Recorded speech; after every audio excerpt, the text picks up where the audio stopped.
Now, there have been riots in several Belgian and Dutch cities after Morocco's surprise 2-0 win against Belgium at the World Cup. A dozen people were arrested in Brussels and 8 more in Antwerp. Riot police were deployed in Amsterdam after hundreds of fans gathered, setting off fireworks and starting several fires. There were also incidents in Rotterdam and The Hague. Both countries have a significant Moroccan population. Well, there were 4 matches in the group stages of the World Cup on Sunday. There was that upset as Morocco beat Belgium and a dramatic draw between Spain and Germany. Morocco's win marks their first World Cup victory since 1998, moving them above Belgium in their group. In the following game, Croatia made easy work of Canada with a 4-1 victory. That means Canada is now out of the World Cup. Well, I talked through some of the latest action with the football broadcaster Julian Lawrence, who shared the excitement and the atmosphere from Sunday's games and also gave us a preview of the top players to watch out for this week. Yesterday was another fantastic day of football and fantastic day here in Doha for all the fans, especially if you were Morocco fans. I was at that game.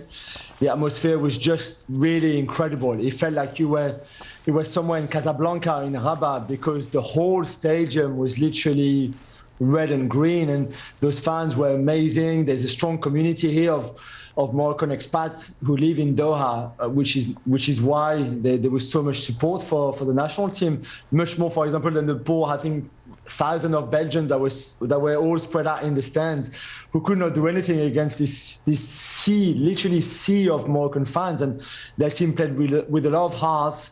They played really well to win that game. Belgium have been disappointed. They were disappointed in the first game against Canada that they luckily won, but they were very disappointing again yesterday, which means that now they will have to beat Croatia to go through to the last 16. It would be a huge upset if Belgium didn't qualify for the next round. And for Morocco, they're very much in control of this group. And for them, who had not won a game in the World Cup since 1998, that's how long it was the last time they'd won a game in the World Cup.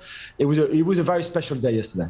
Yeah, a very, very special day, which ended with Spain and Germany 1-1. I mean, I watched that one. I couldn't go to bed early, which I should do because of my job, but I had a bit of a late night. I mean, I couldn't drag myself away because you just didn't know how that was going to end. For me, it was one of the best games of this tournament. Okay, there was not many goals or many chances, but tactically and the way the two teams went against each other, very different styles for the Germans or for Spain. And in the end, that point kept the German alive. And you mentioned Füllkrug is one of the stories of this World Cup. He was playing in the second division a year ago. He's 29 years old. He's a very much late bloomer compared to Jamal Musiala, for example, who plays with him, who's 19, who's an absolute prodigy of football.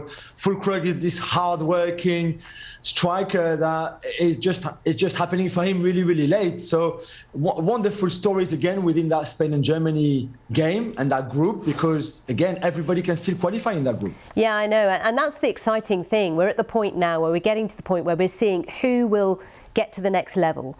And that's where we're at now.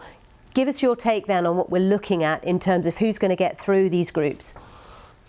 Yeah, there's a lot of permutations, as we call them, and sometimes it's difficult to get your head round. It depends on the goal difference and how much they have to win, etc. But if Belgium were to be knocked out in the Belgium, Morocco, Croatia group and Canada group, that would be bad. I think there might be one of Spain or Germany who don't make it either, with Japan and Costa Rica having both won already a game in that group too. That's fantastic. The England group is not completely done either. I'm very happy that the French have already qualified, so for us it's good. But there's a lot of groups where there's still so much to be played for, which is great before the last round of game in these group stages.